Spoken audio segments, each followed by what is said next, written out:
लेकिन ये साला कर क्या रहा है यहाँ पे? দুপুর বেলা একটা ভাড়া ফাড়া কিছু নেই, একটু জিরিয়ে নি এখন।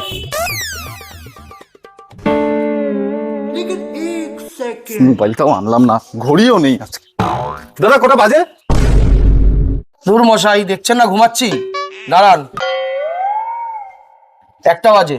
1টা বাজে? ঠিক আছে। শান্তির একটু ঘুমাতেও দেবে না। দাদা আমার ট্রেন ধরতে হবে, কটা বাজে একটু বলবেন? দূর বাবা, শান্তিতে ঘুমাতেও দেবেন না আপনারা। 1টা 15 বাজে। 1টা 15 বেজে গেছে? ঠিক আছে। দূর, এইভাবে তো ঘুমাতে পারবো না। একটা কাজ করি, रुको जरा। A few moments later. नहीं सारुण के यहाँ कुछ तो गड़बड़ है। দাদা, ও দাদা, 2টা বাজে। তো আমি কি করবো দাদা? কেন? আপনি তো লিখে রেখেছেন কটা বাজে, আমি জানি না।